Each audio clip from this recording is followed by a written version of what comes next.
तो हेलो मेरे प्यारे स्टूडेंट्स, कैसे हैं आप लोग। आशा करते हैं आप लोग अच्छे होंगे, मस्त होंगे, स्वस्थ होंगे और अच्छे तरीके से पढ़ाई कर रहे होंगे। तो मैं आप लोगों को क्लास 12th हिंदी का चैप्टर नंबर 1 से लेकर चैप्टर नंबर 4 तक मोस्ट वीवीआई ऑब्जेक्टिव वायरल प्रश्न लेके आया हूं, जो सिर्फ डायरेक्ट बिहार बोर्ड के एग्जाम में आप लोगों को देखने को मिलेगा। आप लोग इस वीडियो को शुरू से लेकर अंत तक देख लीजिएगा तो स्वाभाविक है आप लोगों को 15 नंबर तक को बिहार बोर्ड के एग्जाम में आप लोगों को हिंदी से देखने को मिलेगा। ठीक है, तो चलिए आप लोगों को वीडियो को शुरुआत करते हैं और आप लोग शुरू से लेकर अंत तक कॉपी पेन लेकर बैठ जाइए। चलिए बताते हैं। देखिए पहला नंबर प्रश्न है, कहता है कि बातचीत साहित्य की कौन सी विधा है। कहता है बातचीत साहित्य की कौन सी विधा है, क्योंकि ये जो प्रश्न है 2023 में पूछा है, 2013 में पूछा है फर्स्ट सिटिंग में, और हमको लगता है कि ये प्रश्न 2027 में भी आने का संभावना बनता है। तो बताइए कि बातचीत साहित्य की कौन सी विधा है। तो जान लीजिए बाबू, बातचीत जो साहित्य है वो उपन्यास तो नहीं होगा, कहानी भी नहीं होगा और नाटक भी नहीं होगा। तो बचा क्या है, निबंध। तो होगा क्या, निबंध। ऑप्शन नंबर सी बिल्कुल यहाँ पे सही जवाब एक का हो जाएगा। चलिए प्रश्न नंबर 2 की ओर बढ़ते हैं। देखिए प्रश्न नंबर 2 है हमारा, कहता है कि बाल कृष्ण भट्ट है ना, बाल कृष्ण भट्ट किस काल के रचनाकार है ना। कहता है कि बाल कृष्ण भट्ट किस काल के रचनाकार है। चूंकि जो प्रश्न है 2018 में भी फर्स्ट सिटिंग में पूछा गया है। तो बताइए बाल कृष्ण भट्ट किस काल के रचनाकार यानी कि लेखक हैं। देखिए आदि काल नहीं होगा और ना ही भक्ति काल होगा और ना ही रीति काल होगा। होगा क्या, आधुनिक काल। ठीक है, तो ऑप्शन नंबर डी बिल्कुल यहाँ पे 2 का करेक्ट आंसर हो जाएगा। चलिए आगे बढ़ते हैं। देखिए आप लोगों को हम आराम आराम से पढ़ाने की प्रयास कर रहे हैं। ठीक है, कहीं पे आप लोगों को दिक्कत। चलिए प्रश्न नंबर 3 की ओर बढ़ते हैं। ठीक है, देखिए प्रश्न नंबर 3 है हमारा, कहता है कि बातचीत शीर्षक निबंध के निबंधकार कौन है। यानी कि बातचीत जो चैप्टर है ना, उनके निबंधकार यानी कि उनके लेखक कौन है ना। निबंधकार का मतलब होता है लेखक, है ना? लेखक जान लीजिए, इसका लेखक पूछा जा रहा है कि बातचीत शीर्षक निबंध के निबंधकार यानी कि लेखक कौन है। और ये क्वेश्चन 2019 में भी पूछा गया है ना। बताइए बातचीत के लेखक कौन है। देखिए नामवर सिंह नहीं होंगे, जयशंकर प्रसाद नहीं होंगे, उदय प्रकाश जी नहीं होंगे। होंगे क्या, बालकृष्ण भट्ट। ठीक है, बातचीत को कौन लिखे हैं, तो बालकृष्ण भट्ट जी लिखे हैं। 3 का आंसर बी बिल्कुल यहाँ पे सही जवाब हो जाएगा। चलिए प्रश्न नंबर 4 की ओर बढ़ते हैं। देखिए आप लोगों को हम सोलो बताने की प्रयास कर रहे हैं ताकि आप लोगों को कहीं दिक्कत ना हो। ठीक है, चलिए 4 नंबर प्रश्न की ओर बढ़ते हैं। देखिए प्रश्न नंबर 4 है हमारा, कहता है कि बालकृष्ण भट्ट के पिता का क्या नाम था। उनका पिताजी का नाम पूछा जा रहा है यहाँ पे, है ना। और ये जो क्वेश्चन है साइंस बच्चों के लिए बिहार बोर्ड 2020 में फर्स्ट सिटिंग में भी क्वेश्चन को पूछा गया है। ठीक है, लगता है हमको 7 साल के बाद फिर दोबारा 2027 में भी पूछ दे, है ना। 2027 में भी क्वेश्चन को पूछ दे, बिहार बोर्ड का मर्जी है ना। क्या कहा है कि बालकृष्ण भट्ट के पिता का क्या नाम था, है ना। देखिए बालकृष्ण भट्ट के पिता का ना ही तो देनी प्रसाद नाम था और ना ही टेनी प्रसाद और ना ही सेनी प्रसाद। क्या नाम था बाबू, तो बालकृष्ण भट्ट के पिताजी का नाम, है ना, बालकृष्ण भट्ट के पिताजी का नाम बेनी प्रसाद भट्ट था। क्या नाम था, बेनी प्रसाद भट्ट। 4 का ऑप्शन बी बिल्कुल यहाँ पे सही जवाब हो जाएगा। ठीक है, चलिए प्रश्न नंबर 5 की ओर बढ़ते हैं। देखिए प्रश्न नंबर 5 है, कहता है दमयंती स्वयंवर किस लेखक की रचना है ना। कहता है दमयंती स्वयंवर किस लेखक की रचना है। और ये जो क्वेश्चन है 2020 में भी पूछ चुका है ना। देखिए दमयंती स्वयंवर है, दमयंती स्वयंवर किस लेखक की रचना है। देखिए शर्मा जी का नहीं होगा, मल्ल जी के भी नहीं होगा और भगत सिंह का भी नहीं होगा। तो होगा क्या, 5 का सी आंसर राइट, है ना, बालकृष्ण भट्ट।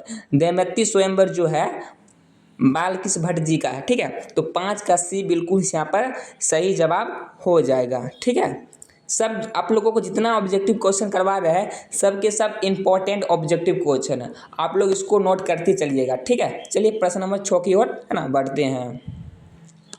देखिए प्रश्न नंबर 6 है हमारा, कहता है बालकृष्ण, है ना, बालकृष्ण भट्ट किस युग के, है ना, किस युग के रचनाकार है। यानी रचनाकार किस युग के लेखक हैं, किस युग के लेखक है, सो पूछा जा रहा है यहाँ पर किस युग के लेखक है। और ये जो साइंस सिस्टम के बच्चों के लिए 2021 में फर्स्ट सिटिंग में ये क्वेश्चन को पूछा गया है ना। कहता है कि बालकृष्ण भट्ट किस युग के रचनाकार हैं, बताइए। प्रेमचंद युग नहीं होंगे, है ना, द्विवेदी युग भी नहीं होंगे, और इनमें से कोई नहीं, ये तो नहीं होगा, ठीक है। होगा क्या, भारतेंदु युग, ठीक है। क्या होगा, भारतेंदु युग। बालकृष्ण भट्ट किस युग के रचनाकार है, तो भारतेंदु युग के रचनाकार है, ठीक है। तो ऑप्शन नंबर ए बिल्कुल यहाँ पे सही जवाब 6 का हो जाएगी। चलिए प्रश्न नंबर 7 की ओर बढ़ते हैं।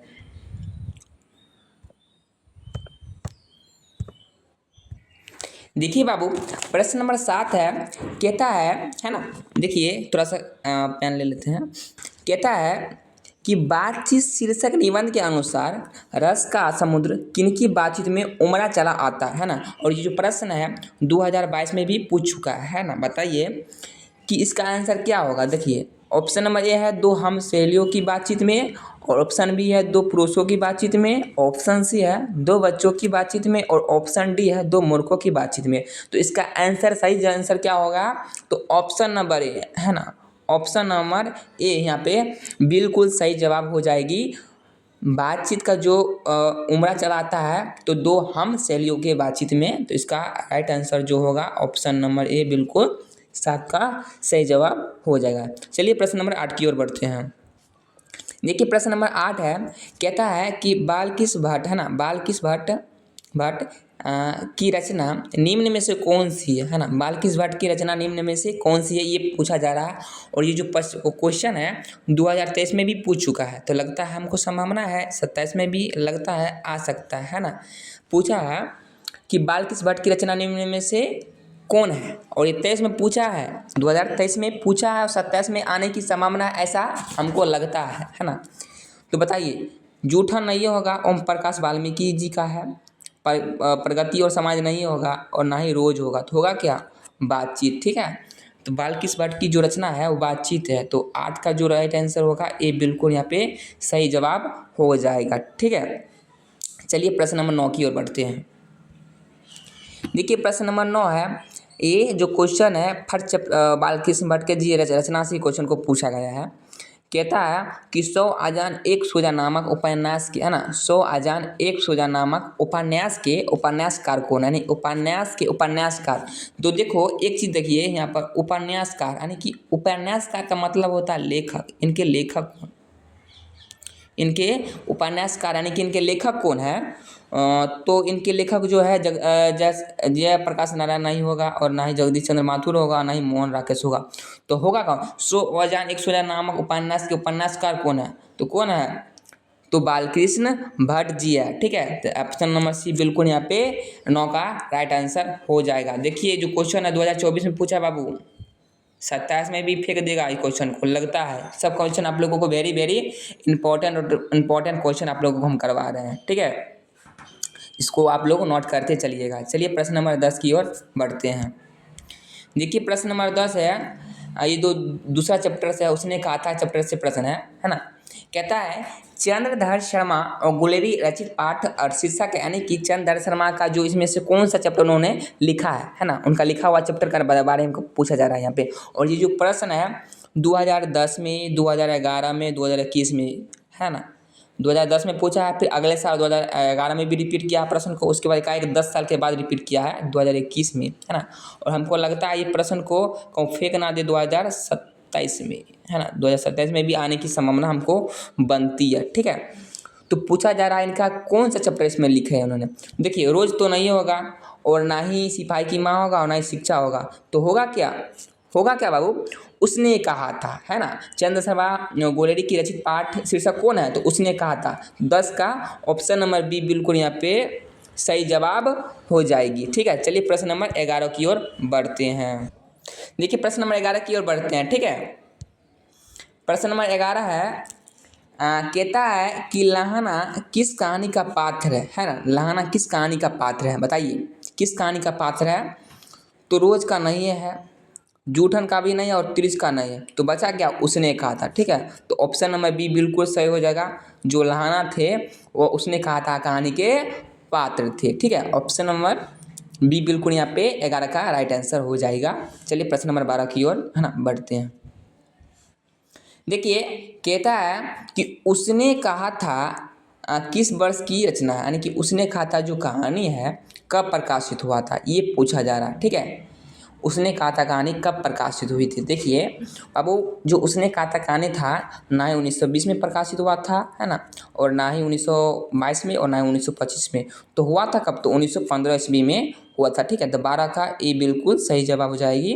1915 ईस्वी में कहानी प्रकाशित हुई थी। चंद्र शर्मा जो बाबू थे वो 3 कहानी लिखी थी। ठीक है, 3 कहानी आप लोगों को हम बता देते हैं।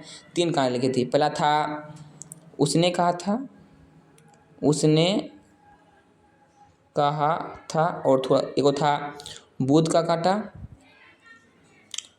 बुध का कांटा। ठीक है, और एक था सुखमय जीवन। ठीक है, सुखमय जीवन। ठीक है, आप जाने सुखमय जीवन, जीवन सुखमय जीवन। ठीक है, उसने जो कहा था बाबू, ये उसने कहा था जो, तो ये जो हुआ था 1915 ईस्वी में। ठीक है, 1915 ईस्वी में प्रकाशित हुआ था। और ये जो बुध का कांटा और सुखमय जीवन था, ये दोनों 1911 में हुआ था। कब हुआ था, 1911 में और 1911 में। आप लोगों को एक चीज़ बता दें कि ये जो बुध का कांटा और सुखमय जीवन था, ये दोनों 1911 में प्रकाशित हुआ था, और उसने कहा था 1915 ईस्वी में प्रकाशित हुआ था। ठीक है, कोई दिक्कत, डाउट क्लियर करते चल रहे हैं। ठीक है, चलिए प्रश्न नंबर 13 की ओर बढ़ते हैं। इस बार सब लोगों को धमाल मचा देना है। चलिए प्रश्न नंबर 13 की ओर बढ़ते हैं। देखिए प्रश्न नंबर 13 है, कहता है उसने कहा था कहानी, है ना, उसने कहा था किस प्रकार की कहानी है ना। पूछा जा रहा है कि उसने कहा था किस प्रकार की कहानी है। और ये जो क्वेश्चन बाबू हमको लगता है 2027 में भी संभावना बनती है आने की, 2027 में, 27 में। ठीक है, 27 में भी आने की संभावना बनती है। कह रहा है कि उसने कहा था कहानी किस प्रकार की कहानी। देखो चरित्र प्रधान तो नहीं है, ना ही धर्म प्रधान है, और ना ही वात्सल्य प्रधान है। ठीक है क्या, कर्म प्रधान। क्या है, कर्म प्रधान है। ठीक है, तो 13 का ऑप्शन बी बिल्कुल यहाँ पे सही हो जाएगी। सबके सब इंपॉर्टेंट क्वेश्चन आप लोगों को बीच में ले आया हूँ। ठीक है, सबके सब इंपॉर्टेंट क्वेश्चन है, आप लोग सीधे नोट कीजिएगा। जितना क्वेश्चन बता रहे हैं सबके सब क्वेश्चन को नोट करते चलिएगा। ठीक है, चलिए प्रश्न नंबर 14 की ओर बढ़ते हैं। देखिए प्रश्न नंबर 14 है, कहता है उसने कहा था, है ना, कहानी के नायक कौन है। ठीक है बाबू, नायक कौन है, और ये भी 2019 में साइंस के फर्स्ट सिटिंग में ये क्वेश्चन को पूछा गया है। ठीक है, कह रहा उसने कहा था कहानी के नायक कौन है। बाबू एक चीज़ यहाँ से नोटिस कर लो आप लोग, नायक का मतलब होता है हीरो। क्या होता है, हीरो। ठीक है, हीरो होता है, सीधी सी बात जान लीजिए, नायक का मतलब हीरो होता है। तो कहा पूछा जा रहा है यहाँ पे कि उसने कहा था कहानी के हीरो कौन है ना। उस कहानी में उसने कहा था, कहानी आप लोग पढ़े होंगे, तो उस कहानी का हीरो कौन था। ठीक है, अरे ना ही बोधा सिंह था, और ना ही वजीरा सिंह था, और ना ही हजारा सिंह था। तो हीरो कौन था, लाहना सिंह। ठीक है, लाहना सिंह था। ठीक है, ऑप्शन नंबर ए बिल्कुल यहाँ पे सही जवाब हो जाएगी। और आपसे पूछेगा प्रश्न ये भी कि लाहना सिंह का जो लाइफर नंबर था, उसका नंबर कितना था, तो ये भी आप नोट कर लीजिएगा, 77, यानी कि 77 था। ठीक है, 77, 77 था। ठीक है, ये भी याद कर लीजिए क्योंकि कई बार बिहार बोर्ड इस भी प्रश्न को पूछा गया है कि बताइए कि लाहना सिंह का लाइफर का संख्या कितनी थी, 77 था। ये भी एक प्रश्न में 2 ऑब्जेक्टिव क्लियर कर दिया हूँ। ठीक है, चलिए प्रश्न नंबर, है ना, 15 की ओर बढ़ते हैं।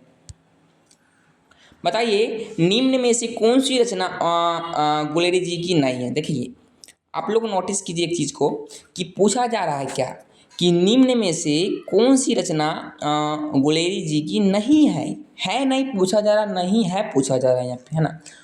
देखिए सुखमय जीवन उन्हीं का है, बुध का कांटा उन्हीं का है, उसने खाता उन्हीं का है। ठीक है, हारी का जो हरिनाम है वो उनका नहीं है ना। हारे, हारे है ना, हारे होगा यहाँ पे, हारे को हरिनाम, वो ये जो है उनका नहीं है। तो ऑप्शन नंबर डी बिल्कुल यहाँ पे सही जवाब हो जाएगी। और आप लोग एक चीज़ ये नोटिस कीजिए कि जो सुखमय जीवन था बाबू, है ना, सुखमय जीवन था, ये जो हुआ था 1911 में प्रकाशित। ठीक है, और बुध का कांटा भी हुआ था 1911 में प्रकाशित। ठीक है, और उसने कहा था ये हुआ था 1915 ईस्वी में प्रकाशित। किसी को कोई दिक्कत, सुखमय जीवन 1911 में हुआ था, बुध का कांटा भी 1911 में हुआ था, और उसने कहा था 1915 ईस्वी में प्रकाशित। हुआ था, है ना। बिहार बोर्ड आपसे पूछ देगा कि बताइए कि सूक्ष्म जीवन कब प्रकाशित हुआ था, तुम बोल दीजिएगा 1911 में। चाहे पूछ देगा बुध का कांटा कब प्रकाशित हुआ था, बोल दीजिएगा 1911 में। ये जो सूक्ष्म जीवन जो बुध का कांटा था बाबू, ये दोनों सेम टाइम यानी कि सेम टाइम में प्रकाशित हुआ था 1911 में, और उसने कहा था ये जो हुआ था बाबू आप लोगों को 1915 ईस्वी में। ठीक है, किसी को कोई दिक्कत, किसी को कोई डाउट नहीं होना चाहिए, क्योंकि आप लोगों को हम इतना तोड़ तोड़ के ऑब्जेक्टिव बता रहे हैं। चलिए प्रश्न नंबर 16 की ओर, है ना, बढ़ते हैं। देखिए प्रश्न नंबर 16 है, कहता है हिंदी कहानी के, है ना, हिंदी कहानी के विकास में मील का पत्थर कौन सी कहानी मानी जाती है ना। कह रहा है, फिर से समझिए, हिंदी कहानी के विकास में मील का पत्थर कौन सी कहानी मानी जाती है। विकास में मील का पत्थर आप लोग पढ़े होंगे, है ना, उसने कहा में ये सब मानी जाती है। तो 16 का जो राइट आंसर होगा ऑप्शन नंबर ए बिल्कुल यहाँ पे सही जवाब हो जाएगा। और ये जो क्वेश्चन है तो बाबू देख लो, 2021 में क्वेश्चन को पूछा है बिहार बोर्ड और फर्स्ट सिटिंग में साइंस के स्ट्रीम के बच्चों के लिए। चलिए आगे बढ़ते हैं, प्रश्न नंबर 16 की ओर बढ़ते हैं, 17 की ओर बढ़ते हैं, सॉरी। कह रहा है कि तेरी कुरमाई हो गई किस कहानी से संबंध है। समझिए कि तेरी कुरमाई हो गई किस कहानी से संबंध है। कुरमाई का अर्थ होता है मंगनी, है ना, मंगनी यानी कि कुरमाई का मतलब मंगनी या शादी, बोलो बात एक ही है ना। कह रहा है कि तेरी कुरमाई या तेरी मंगनी हो गई क्या, तेरी शादी हो गई क्या, इसका मतलब क्या है, ये कौन सी कहानी में आई है। तो ना ही रोज में आई है, ना ही त्रिश में आई है, ना ही जूठन में आई है, किस में आई है, तो उसने कहा था, है ना, उसने कहा था में आया था। जो लाना सिंह और एक लड़की थी 8 वर्ष की, जिसको टांगे के नीचे से बचाता है लाना सिंह, ठीक है। उसी से मैं पूछता है कई बार कि तेरी कुरमाई हो गई क्या, तो उसी कहानी से, है ना, लिया गया है ये पंक्ति, ठीक है। तो 17 का जो राइट आंसर होगा बी बिल्कुल सही जवाब हो जाएगी। चलिए प्रश्न नंबर 18 की ओर बढ़ते हैं। देखिए वजीरा किस कहानी का पात्र है। देखिए वजीरा किस कहानी का, है ना, किस कहानी का पात्र है ना, पात्र पूछा जा रहा है यहाँ पे। तो आप लोग एक चीज़ नोटिस कीजिए बाबू, ध्यान से समझिए और नोटिस कीजिए कि जो क्वेश्चन है ये ऑब्जेक्टिव प्रश्न है, इसको 2023 में साइंस स्ट्रीम के बच्चों के लिए और 2026 में भी क्वेश्चन को पूछा गया है ना। 26 में भी पूछा गया है और 23 में भी पूछा गया है, ठीक है। इस क्वेश्चन को 3 साल पे लौटाया है ना। अलग हमको लगता नहीं है कि इस क्वेश्चन हमको 2027 में आएगा, बट आप लोगों को पढ़ा देते हैं, बिहार बोर्ड सन का बोर्ड है ना, कि क्या पता कि 27 में भी दे दे, है ना। इसलिए आप लोगों को एक एक लाइन को समझाने का प्रयत्न करते हैं। वजीरा सिंह किस कहानी का पात्र है ना। 23 में पूछा है, 3 साल, 26 में भी पूछा है, हमको लगता है 27 में भी आने की संभावना है, बट बता देते हैं, है ना। तो किस कहानी का पात्र है, तो वजीरा सिंह उसने कहा था कहानी के पात्र हैं, ठीक है। तो 18 का आंसर राइट है, ये बिल्कुल सही जवाब हो जाएगी। चलिए प्रश्न नंबर 19 की ओर बढ़ते हैं। देखिए प्रश्न नंबर 19 है, कहता है देखते नहीं यह रेशम से कड़ा हुआ शालू, यह पंक्ति किस शीर्षक कहानी से है। कह रहा है देखते नहीं यह रेशम से कड़ा हुआ शालू, यह पंक्ति किस कहानी से है। तो ये जो बाबू है, एक लड़की बोलती है लाना सिंह को, देखते नहीं हो देखते नहीं हो कड़ा हुआ शालू और ये रेशम सी साड़ी, देखते नहीं हो कि मेरी शादी हो गई है क्या। तो ये जो पंक्ति है वो उसने कहा था में आई है, ठीक है। तो 19 का जो राइट आंसर होगा ऑप्शन नंबर सी बिल्कुल सही जवाब हो जाएगी। और ये जो क्वेश्चन है बाबू 2024 में पूछा है, लगता है 27 में भी आने की संभावना, है ना, बनती है। चलिए प्रश्न नंबर 20 की ओर बढ़ते हैं। देखिए प्रश्न नंबर 20 है, कहता है उसने कहा था शीर्षक कहानी में किसने अपना जर्सी उतार कर, है ना, बोधा सिंह को दिया था। किसने अपना जर्सी उतार कर बोधा सिंह को दिया था। कौन अपना जर्सी उतारा था बताइए। लाना सिंह ने अपना जर्सी उतार कर किसको दिया था, है ना, बोधा सिंह को दिया था, ठीक है। सूबेदारनी को, बेटा को दिया था, जिससे बोधा लाना सिंह प्यार करता था उनका बेटा को अपना जर्सी उतार कर दे दिया था, क्योंकि उसका बेटा का बुखार लग गया था, ठीक है। तो उन्होंने अपना जर्सी उतार कर उस लड़कों को पिला दिया था। तो 20 का आंसर राइट हो जाएगी। और ये क्वेश्चन 2025 में पूछा है ना। चलिए प्रश्न नंबर 21 की ओर बढ़ते हैं। बताइए आप लोग कि जयप्रकाश नारायण की रचना कौन है इसमें से, यानी कि जयप्रकाश नारायण की रचना इसमें से कौन सी है। 2013 में और 2021 में भी क्वेश्चन को पूछा है, कौन सी है रचना उनकी।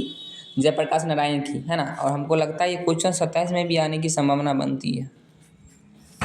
कौन सी है? जूठन तो नहीं होगा, बातचीत नहीं होगा, रोज भी नहीं होगा, क्या होगा? संपूर्ण क्रांति, ठीक है। 21 का be the right answer.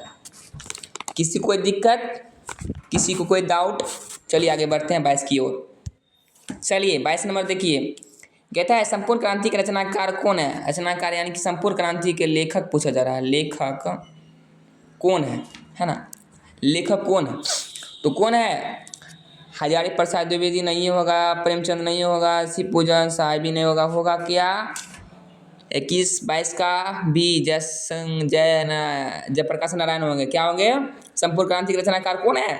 Jayaprakash Narayan, B बिल्कुल सही जवाब। 17-19 में क्वेश्चन को पूछ चुका है, 2017 में और 2019 में, है ना। याद कर लीजिए आप लोग। चलिए 23 नंबर की ओर बढ़ते हैं।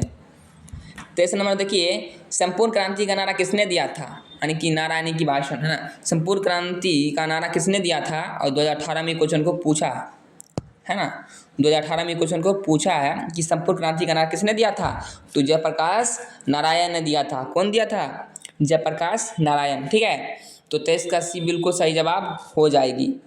चलिए प्रश्न नंबर 24 की ओर बढ़ते हैं।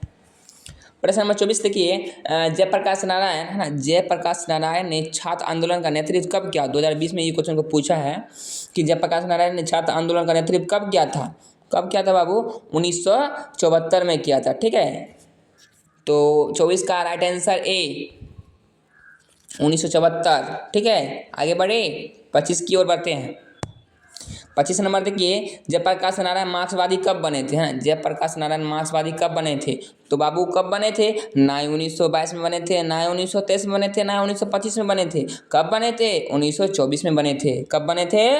1924 में जयप्रकाश नारायण मार्क्सवादी बने थे। और ये जो बाबू क्वेश्चन है ना, 2022 में पूछा है। 2027 में क्या आने की संभावना है? 2027 में क्या आने की संभावना है बिहार बोर्ड के एग्जाम में? तो 25 का राइट आंसर क्या होगी? Option number C, 1924। टिक मार दो सब लोग। चलिए आगे बढ़े, आगे बढ़ते हैं बाबू। देखिए प्रश्न नंबर 26 कहता है, बिहार में हिंदी की वर्तमान स्थिति विषय पर लेख के लिए किसने सर्वोच्च पुरस्कार प्राप्त किया था?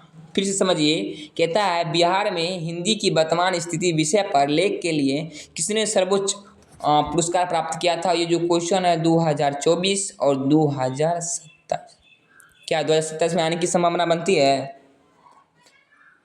चलिए इसका आंसर क्या होगा? किसने बिहार में हिंदी की वर्तमान स्थिति में विषय पर लेख के लिए किसने सर्वोच्चम पुरस्कार प्राप्त किया था? किसने? जयप्रकाश नारायण ने, ठीक है। तो ऑप्शन नंबर डी बिल्कुल यहाँ पे 26 का सही हो जाएगी, डी द राइट आंसर। चलिए 27 नंबर प्रश्न की आगे बढ़ते हैं। शिक्षा की प्राप्ति के लिए अमेरिका कौन गए थे? तो जयप्रकाश नारायण गए थे। कौन गए थे? जयप्रकाश नारायण, ठीक है। 27 का सी द राइट आंसर। ये सब तो नहीं होगा, इसमें से नहीं होगा। चलिए 27 का सी होगा। शिक्षा प्राप्ति के लिए अमेरिका कौन गए थे? तो जयप्रकाश नारायण गए थे। चलिए प्रश्न नंबर 28 की ओर बढ़ते हैं। देखिए कहता है अर्धनारीश्वर निबंध के निबंधकार कौन है? बाबू बहुत मोस्ट, MBBI मान लो इसको, MBBI। चलिए MBBI इसको मान लीजिए, ठीक है। मोस्ट इम्पोर्टेंट वेरी इस क्वेश्चन 2011 में, 2010 में, 11 में, 18 में, 21 में बाबू 4 सेशन इसको पूछा गया था। 2010 में, 2011 में, 2018 में, 2021 में पूछा है कि अर्धनारीश्वर निबंध के, है ना, निबंधकार कौन है। यानी अर्धनारीश्वर जो चैप्टर है उनके लेखक को पूछा रहा है। कौन है लेखक? दिखाइए कौन है।